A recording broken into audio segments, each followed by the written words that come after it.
I'm Sienna, 28 years old. 5 years ago, at my parents' funeral, my sister threw me a bank card, called it Charity for the Adopted One, then kicked me out of the only home I'd ever known. I felt so humiliated that I shoved that card into a drawer and never touched it. Not once. For 5 whole years. I struggled. I worked 2 jobs. I survived on instant noodles and cold apartments. Meanwhile, my sister lived in our parents' house, posting vacation photos from Europe. Then last week, I finally decided to go to the bank and cancel that card forever. The teller looked at her screen. Then she looked at me. Then she said one sentence that made my entire body go numb. Before I continue, if you enjoy stories like this, please take a moment to like and subscribe, but only if you genuinely want to hear how this ends. Where are you watching from right now? Drop your location and local time in the comments.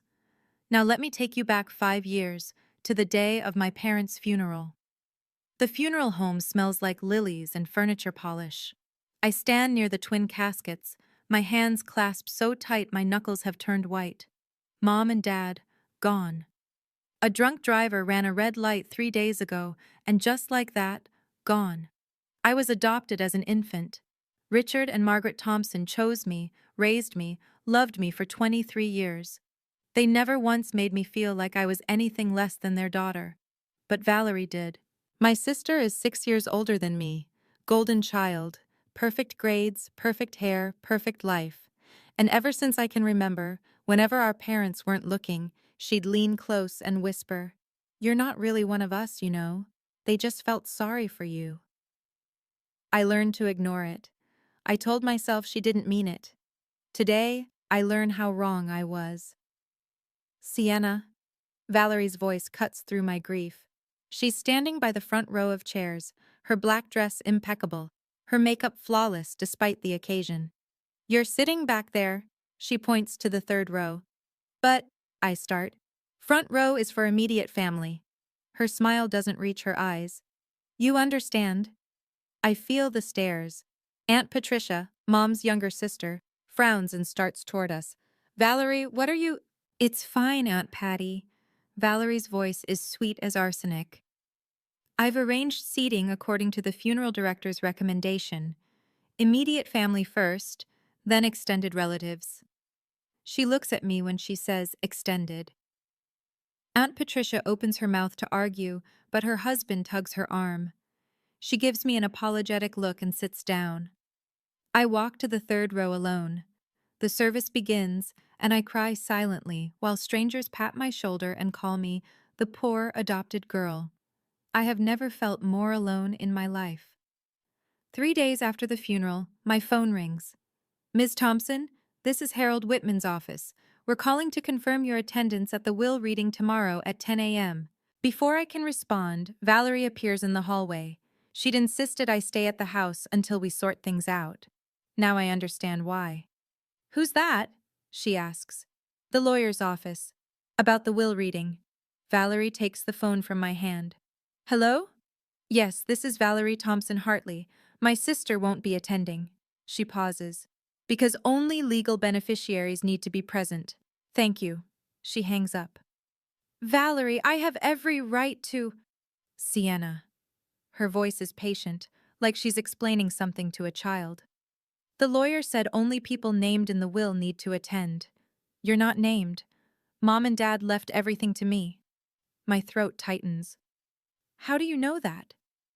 "Because I'm their daughter." She says it so simply, so finally. Their real daughter. I want to argue. I want to call the lawyer myself. But Valerie is already walking away, and I'm too broken to fight.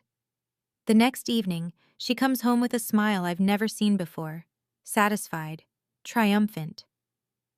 "The house is mine," she announces. "All the investments, the savings accounts, everything. They left it all to me." I grip the kitchen counter. "And me? They left me nothing?" Valerie reaches into her purse and pulls out a plain white envelope. Inside is a single bank card. She tosses it onto the counter like it's trash. "This had your name on it. Probably an old account they forgot to close. The lawyer said it's likely empty." She shrugs. "Consider it their last gift to you. A participation trophy. I pick up the card. My hands are shaking. The next morning, Valerie stands in my bedroom doorway. You have 24 hours to move out. I look up from the box I'm packing. What? This is my house now, Sienna. Legally. I don't have to let you stay here. Valerie, please. I hate how my voice cracks. Just give me a week. I need to find an apartment, figure out 24 hours. She checks her watch. Starting now. I spend the next hour calling everyone I can think of. Aunts, uncles, cousins, anyone who might take me in, even temporarily. The responses are all the same. Oh, sweetie, we'd love to help, but we don't want to get involved in family disputes. Valerie said you were being difficult about the inheritance. Maybe you should just accept what your parents decided. I heard you demanded half the house, even though you're just the adopted one. That's not very grateful, is it? By the fifth call, I understand. Valerie has been busy. She's already told everyone her version of events, and they believe her. Aunt Patricia is my last hope. Chao Gai, she says softly.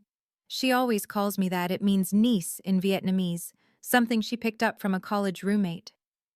I want to help you, I really do, but your uncle says we can't get involved. We're having our own money troubles right now. I understand, Aunt Patty. Sienna, listen to me. Her voice drops. Something isn't right about all this. Your mother would never… She stops. Just don't throw anything away, okay? Keep everything they gave you. I don't understand what she means, but I nod anyway. I will. That night, I tuck the bank card into my purse. Not because I think it's worth anything, but because it's the last thing with my name on it that my parents touched. Exactly 24 hours later, Valerie arrives with a locksmith. I'm still packing when she walks into my room with 2 large garbage bags. Time's up. I just need another hour. You've had your time. She starts grabbing things from my dresser, photos, jewelry, books, and shoving them into the bags. Whatever isn't out in 10 minutes goes to Goodwill. I scramble to save what I can.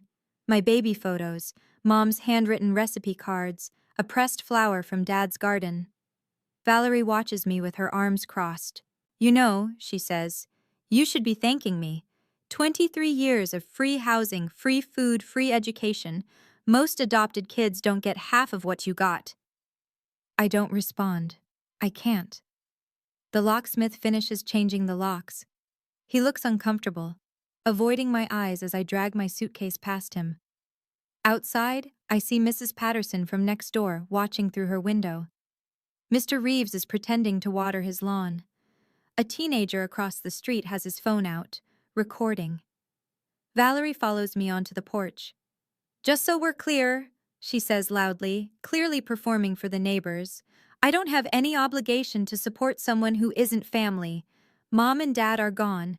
There's no reason for us to pretend anymore. I turn to look at her one last time. My sister. The girl who used to push me off swings and blame me for broken vases. The woman who waited until our parents were buried to show her true face. Goodbye, Valerie. She doesn't respond. I walk down the driveway with a suitcase in one hand and a trash bag in the other. 23 years of my life, reduced to what I can carry. The bank card is still in my purse. I don't know why, but I can't bring myself to throw it away. 6 months later. I live in a studio apartment in a part of town I never knew existed. The walls are thin enough to hear my neighbor's TV. The heater works maybe half the time, but it's mine. I pay for it myself. Every morning at 5 a.m., I clock in at the coffee shop. I work the register, make lattes, clean the espresso machine when it jams. At 3 p.m., I clock out and walk 4 blocks to a restaurant where I wash dishes until midnight. I eat employee meals. I buy groceries from the discount bin. I haven't bought new clothes since I left that house. Some nights, when the exhaustion gets too heavy, I sit on my mattress and cry. I miss my parents. I miss the smell of Mom's cooking and the sound of Dad humming while he read the newspaper. I miss being someone's daughter. I don't miss Valerie. The bank card sits in my nightstand drawer, still in its envelope. I've thought about checking it a dozen times.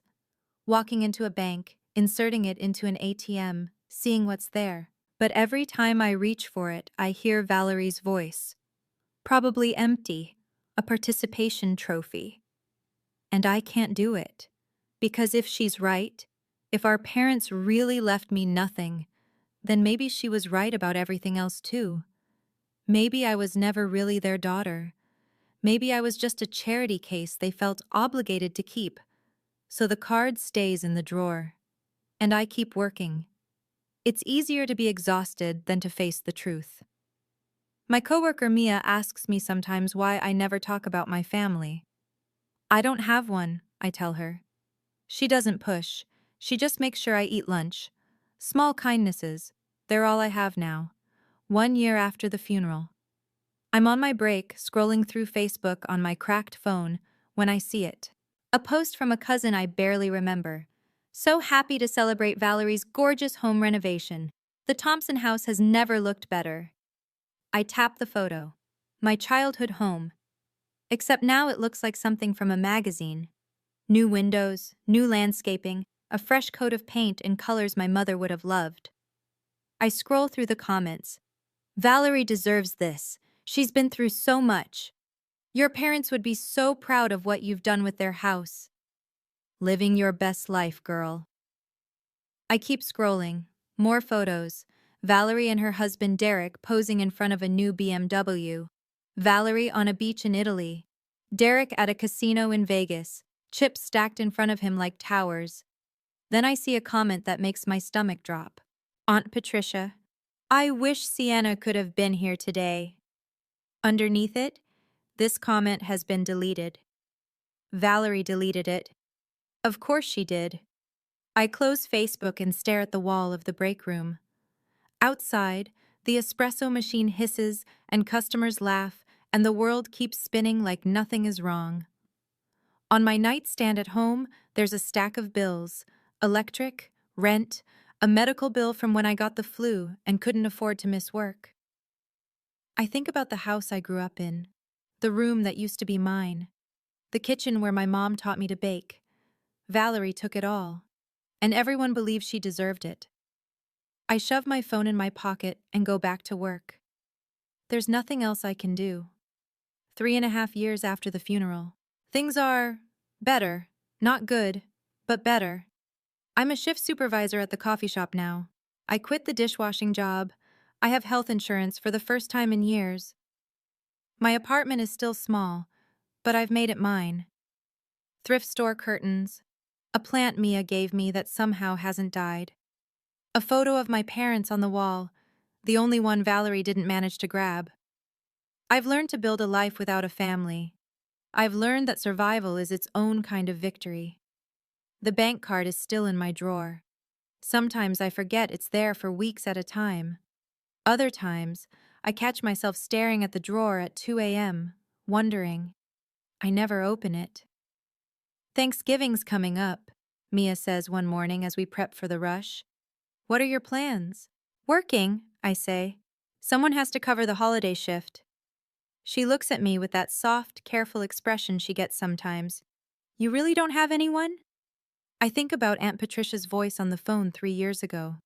Think about the deleted Facebook comment.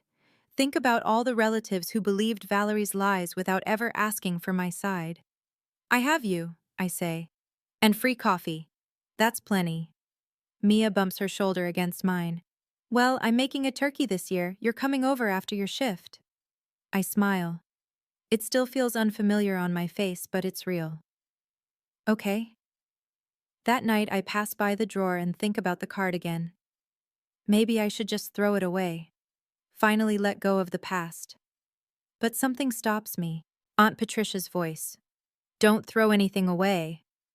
I leave the card where it is. I'm not ready. Not yet. I know some of you watching right now have been through something similar. Maybe your family treated you like you didn't belong. Maybe they chose money over love. If you're still here with me, comment strong below. Just so I know I'm not alone in this. And if you want to find out what happened when I finally decided to deal with that card, keep watching, because everything is about to change. 4 years after the funeral, I come home from work to find an envelope in my mailbox. Thick, cream-colored, expensive. The return address reads, Law Offices of Harold Whitman, Esq. I almost throw it away. I assume it's junk mail, or worse, some kind of legal notice about debts I don't know I have. But something makes me open it. Dear Ms. Sienna Thompson, this matter concerns the estate of Richard and Margaret Thompson. It is urgent that you contact our office immediately. There are time-sensitive issues regarding assets that were designated specifically for you. I have attempted to reach you through multiple channels over the past 4 years without success. Please call at your earliest convenience. Regards, Harold Whitman, Attorney at Law. I read it 3 times. Assets designated for me? That can't be right. Valerie said I wasn't in the will. Valerie said everything went to her. I crumple the letter and throw it in the trash. It's a scam. It has to be. 2 weeks later, I get a voicemail. Ms. Thompson, this is Harold Whitman. I was your father's attorney and close friend for over 30 years. I've been trying to locate you since the funeral. Your sister told me you'd moved abroad and wanted no contact with the family, but I never believed her. A pause. His voice softens.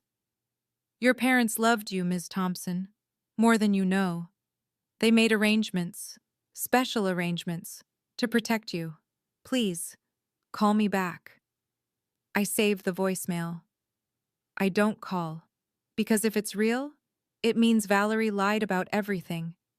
And if it's a lie, it means I'm still hoping for something that will never come. Either way, I'm not ready to know. The card stays in the drawer. The voicemail stays on my phone. I go back to work. 5 years after the funeral, present day. I'm cleaning the espresso machine when Mia runs into the back room, breathless. Sienna, you need to see this. She shoves her phone at me. It's a real estate listing website showing properties scheduled for foreclosure auction. One of them is my childhood home. Wait, isn't that your old neighborhood? Mia asks. You mentioned growing up near Maple Street. I stare at the screen. The house looks different now. Run down, paint peeling, lawn overgrown. Nothing like the magazine perfect photos Valerie used to post. How did you find this?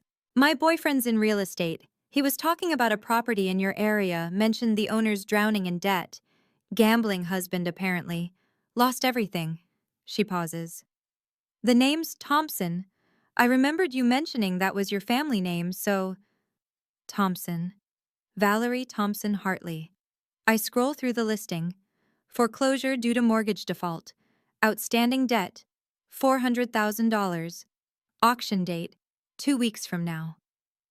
My mind spins. Valerie inherited everything. The house, the savings, the investments. How could she possibly have lost it all in 5 years? Then I remember Derek at the casino in Vegas. The chips stacked like towers. Of course. I hand the phone back to Mia. Thanks for showing me. Are you okay? You look pale. I'm fine, I lie. That night, I stand in front of my nightstand for a long time. The lawyer's letter, the voicemail, the bank card, the house where my parents raised me, where my mother taught me to cook and my father read me bedtime stories. It's about to be sold to strangers. Unless. I open the drawer. The card is still there, untouched for 5 years. Maybe it's time to finally find out what it's worth. The next morning, I walk into First National Bank for the first time in 5 years. My hands are sweating. My heart is pounding so hard I can feel it in my throat. I tell myself I'm just going to cancel the card, close whatever account is attached to it, cut the last tie to a family that threw me away. That's all. A woman at the service desk waves me over. Her name tag reads Grace Miller. How can I help you today? I place the card on the counter. It looks so ordinary. Plain white plastic with a chip and a number. I'd like to cancel this card, please.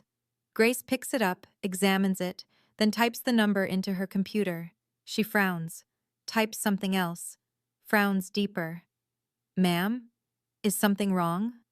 She doesn't answer. Her eyes are fixed on the screen, moving back and forth like she's reading something she can't quite believe. Could I see your ID, please?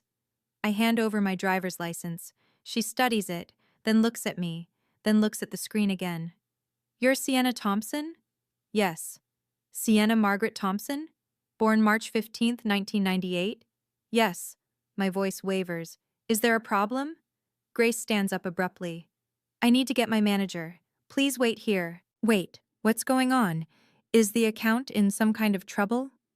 She pauses, her expression unreadable. Ms. Thompson, this card, it's not a regular debit card. Then what is it? She opens her mouth, then closes it, shakes her head. My manager will explain. Just please don't go anywhere.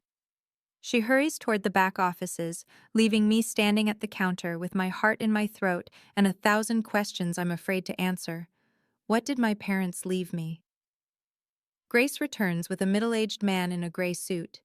He introduces himself as the branch manager, but I don't hear his name.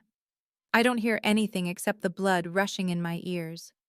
Grace sits back down across from me. Her hands are trembling slightly. Ms. Thompson, she says carefully, I can't cancel this card. Why not? Because it's not a debit card. It's an activation key. Activation key for what? Grace glances at her manager. He nods. 5 years ago, your parents, Richard and Margaret Thompson, established a trust fund with our institution, a private trust, completely separate from their regular estate. It was designed to remain dormant until you personally presented this card at one of our branches. I grip the edge of the counter. A trust fund? Yes, ma'am. How much?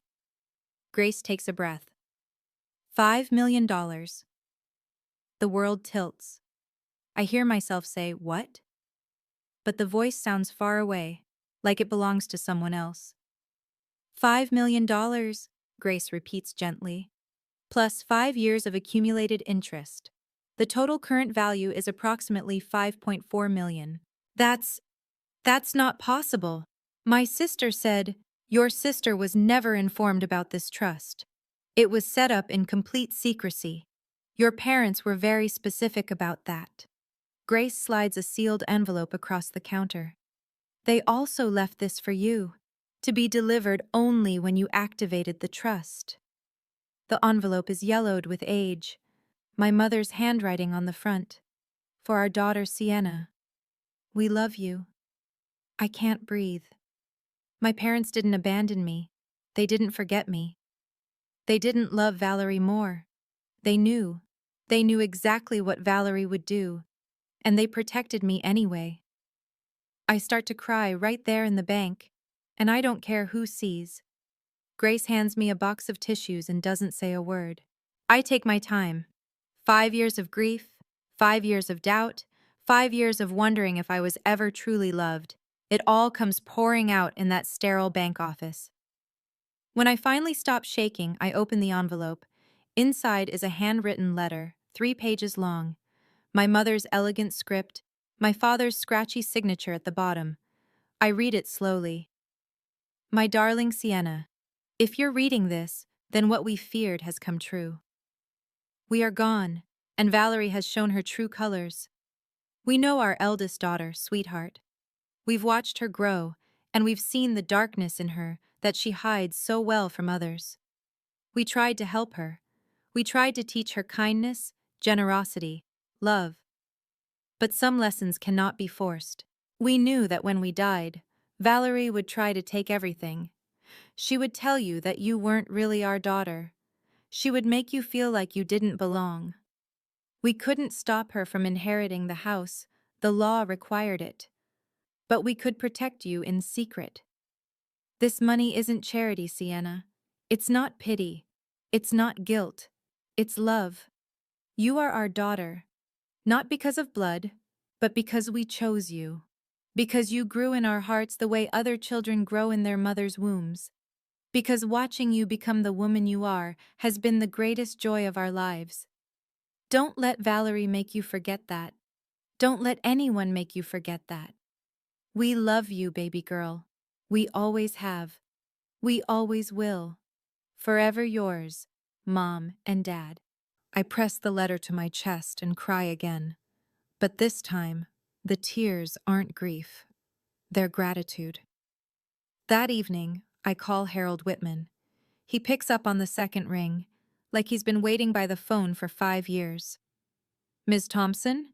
His voice is warm, relieved. Thank God. You knew about the trust. I helped your father set it up.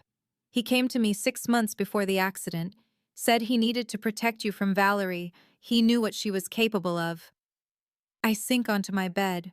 Why didn't you tell me sooner? I tried. Frustration creeps into his voice. Right after the funeral, I called the house. Valerie answered. She said you'd moved overseas, that you wanted nothing to do with the family or the estate. She said if I contacted you again, she'd file a harassment complaint. And you believed her? No. That's why I kept trying, but every address I found for you turned out to be wrong. Every phone number was disconnected. It was like you'd vanished. I think about those first months after being kicked out, moving from temporary housing to temporary housing, changing phones because I couldn't afford the bills, never updating my address with anyone because I had no one to update. Valerie didn't just kick me out, she erased me. There's something else you should know, Harold says. The trust was designed so that only you could activate it, by presenting that card in person. Your parents knew Valerie might find out about it somehow, might try to access it herself. This way, it was impossible. They thought of everything. They loved you, Sienna. Everything they did to protect you. I'm quiet for a long moment. Then I tell him about the foreclosure auction, about my childhood home about to be sold to strangers. I want to buy it back, I say. Harold doesn't hesitate. I'll make the arrangements. 2 days before the auction, Harold and I meet at his office. He slides a folder across his desk. The property details. Minimum bid is set at $350,000, but given the location and condition, it could go higher. How high? Hard to say. Maybe 500,000–600,000 if there's serious interest. I think about the number Grace told me at the bank. $5.4 million. I can afford that. Harold nods slowly. You can. But Sienna, I need to ask, are you sure this is what you want? You could buy a new house anywhere. Start fresh. You don't have to face your sister. That house is where my parents raised me. It's where my mother taught me to make her chicken pot pie. It's where my father would stay up late helping me with homework even though he had work the next morning. My voice cracks. Valerie doesn't get to take that from me. Not anymore. Harold studies my face for a long moment. The auction is public, he says finally. Valerie will be there. She still owns the property until the gavel falls. She'll see you. Good. She won't take it well. I know. He leans back in his chair. Your father would be proud of you. The words hit me harder than I expect. I'm not doing this for revenge, I say quietly. I'm doing it because that house is part of who I am, part of who they made me, and I'm not going to let it disappear into a stranger's hands when I have the power to save it. Harold smiles, a small, sad, knowing smile. Then let's get you ready for an auction. For the first time in 5 years, I feel like my parents' daughter again. Okay? This is where everything changes. Before I tell you about the auction, I want to ask, if you were me, would you show up and face Valerie? Or would you let it go and start over somewhere new? Comment yes if you'd confront her, or no if you'd walk away. I made my choice. Now let me tell you what happened when I walked into that room. The auction is held in a conference room at the county courthouse. Folding chairs, fluorescent lights, a podium at the front with a microphone and a gavel. I arrive early, dressed in the nicest clothes I own. A navy blazer I bought at a thrift store last year, pressed slacks, my mother's pearl earrings that I managed to save. I choose a seat near the back. The room fills slowly. Real estate investors with clipboards. A young couple holding hands nervously. A woman in a business suit typing on her phone. And then Valerie walks in. She's changed. Her designer clothes look wrinkled, her makeup hasty, her hair not quite as perfect as it used to be. Derek trails behind her, pale and gaunt, his eyes darting around the room like a cornered animal. They sit in the front row. I watch Valerie's shoulders shake once. Derek puts his hand on her arm, but she shrugs him off. I almost feel sorry for her. Almost. The auctioneer takes his place at the podium, clears his throat. Ladies and gentlemen, we're here today for the foreclosure auction of the property at 247 Maple Street. Valerie sits up straighter. Her knuckles are white around the armrest. Opening bid is $350,000. Do I have $350? A man in the corner raises his hand. $350? Do I have $360? The young couple bids, then the businesswoman, then the man again. The price climbs. $370, $380, $390, $400,000. Valerie is crying now, silently, her shoulders trembling. Derek won't look at her. I wait. The bidding slows at $420,000. The auctioneer looks around. Do I hear $430? I raise my hand.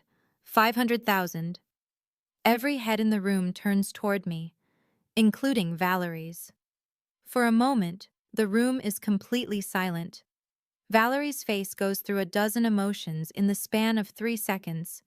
Confusion, recognition, disbelief, then something that looks almost like fear. Sienna? Her voice cracks. What? How? The auctioneer clears his throat. Ma'am, we have a bid of $500,000. Do I hear $510? A pause. The businessman in the corner shakes his head. The young couple whispers to each other, then sits back. $510? The auctioneer repeats. Anyone? Silence. Then the businessman raises his hand. $510? I don't hesitate. $600,000. A murmur runs through the room. That's well above market value for a house in that condition. People are staring at me like I've lost my mind. The businessman shakes his head. He's out. The auctioneer looks around one more time. $600,000 going once. Valerie stands up. Wait. Wait. You can't let her. Ma'am, please sit down. This is a public auction. But that's my house. My parents left it to me. The auctioneer's voice turns cold. Ma'am, this property is in foreclosure. You defaulted on the mortgage. It no longer belongs to you. Derek tugs at Valerie's arm. Val, stop. You're making a scene. Going twice. I meet Valerie's eyes across the room. She's crying openly now, mascara running down her cheeks. Sold to the woman in the back for $600,000. The gavel comes down. The room erupts in whispers. I stand up, my legs shaking but my voice steady. For the record, I say, loud enough for everyone to hear. That house was my parents' house. And the money I'm using to buy it? That's from my parents, too. The inheritance they left me, their adopted daughter. Valerie makes a sound like a wounded animal. I walk toward the paperwork table. I don't look back. I'm filling out forms at the clerk's desk when Valerie catches up to me. Sienna, please. I keep writing. Where did you get that kind of money? I sign my name at the bottom of the page. Hand it to the clerk. Then I turn to face my sister. She looks terrible. Mascara smeared, hair disheveled, hands shaking. Behind her, I can see Derek slipping out the door. He doesn't even look back at his wife. Mom and Dad left me a trust fund, I say calmly. A private one. They knew you'd try to take everything, so they hid it. They did, Valerie. They knew exactly who you were. Her face crumples. Sienna, please. I don't have anywhere to go. Derek. She glances toward the door, realizes he's gone. He left. He just left me. I know. You have to help me. I'm your sister. I let those words hang in the air for a moment. 5 years ago, you told me I wasn't family. You said I was just the adopted one. You threw me out of our parents' house 3 days after their funeral. I was wrong. I was... I was scared, and I made mistakes. You told the lawyer I'd moved overseas so he couldn't give me my inheritance. You told our relatives I was greedy so no one would help me. You didn't just kick me out, Valerie. You tried to erase me. She's sobbing now. I'm sorry. I'm so sorry. I look at her, really look at her, and I feel the strangest thing. Nothing. Not anger, not satisfaction, not even pity. Just nothing. I'm sorry too, I say. Sorry it took me 5 years to learn that some people don't deserve second chances. I walk away. She doesn't follow. 1 week later, I stand in front of 247 Maple Street with a key in my hand. The house looks smaller than I remember. The paint is peeling, the gutters are sagging, the garden my father loved is nothing but weeds. But it's still home. I unlock the front door and step inside. The smell hits me first. Stale air, dust, a faint hint of mold. Valerie and Derek didn't take care of this place, didn't love it the way my parents did. I walk through the rooms slowly, cataloging the damage. Water stains on the ceiling. Holes in the walls where furniture was ripped out. Beer cans in the corner of what used to be my father's study. Then I climb the stairs to my old bedroom. Valerie turned it into a storage room. Boxes everywhere filled with junk, old magazines, broken electronics, clothes that don't fit anymore. But in the back of the closet, I find something she missed. A shoebox, water-damaged, falling apart. Inside, photographs.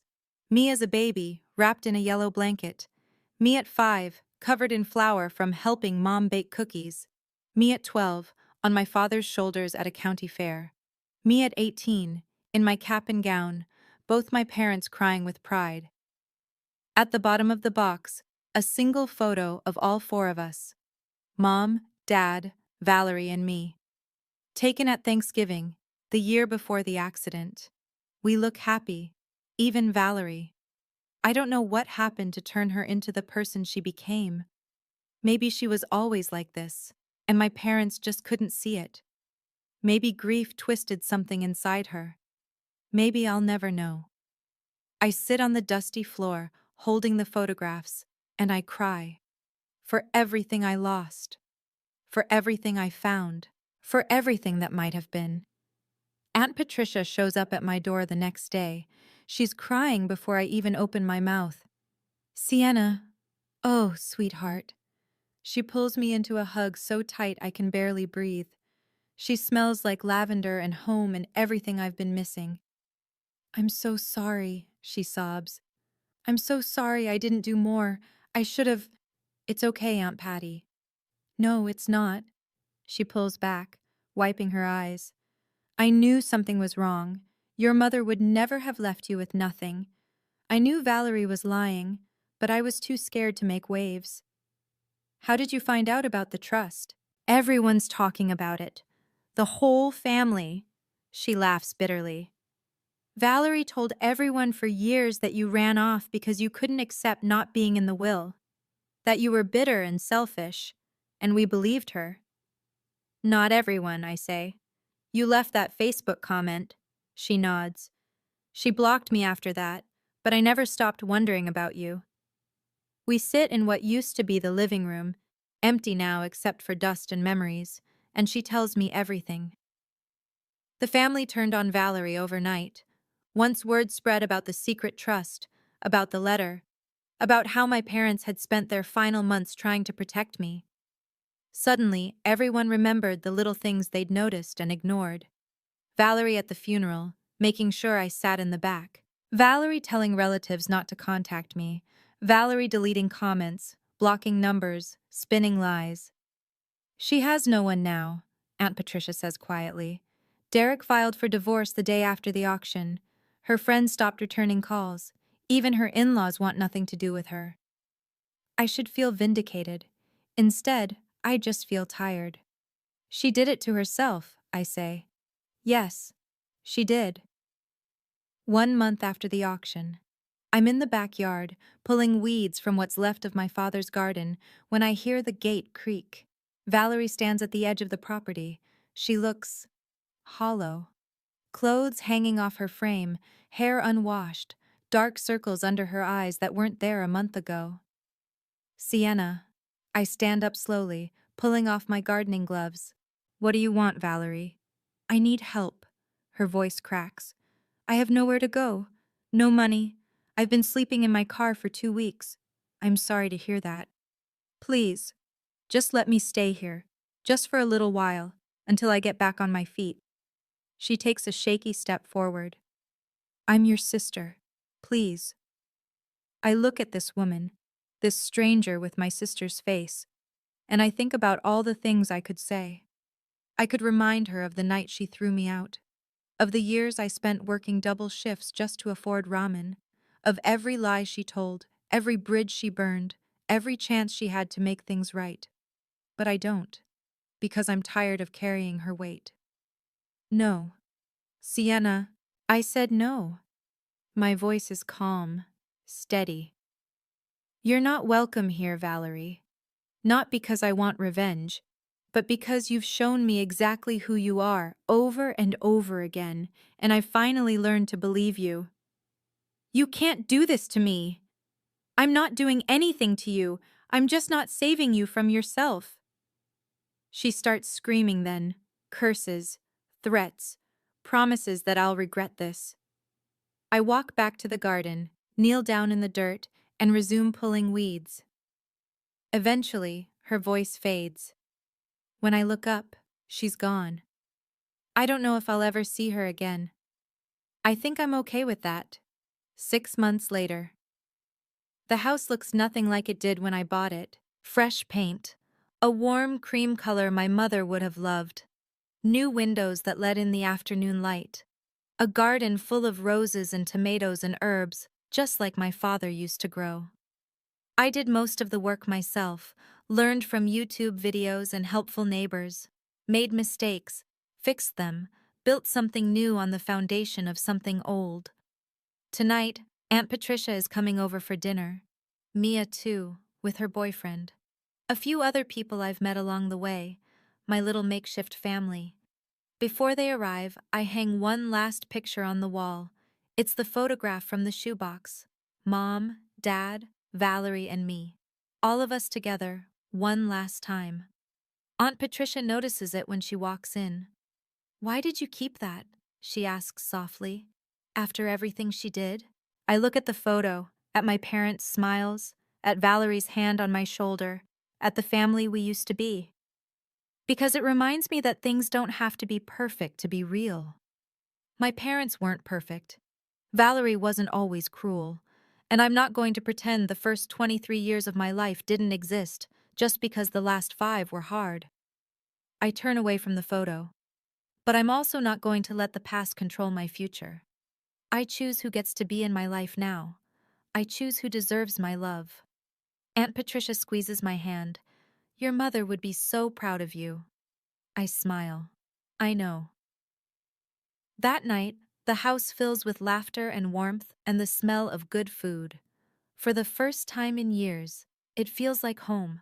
And I know, finally, truly know, that I am exactly where I belong. And that's my story. Thank you for staying with me until the end. It means more than you know. If this touched you in any way, drop a comment below. Tell me what you would have done. Tell me if you've been through something similar. I want to hear your stories too.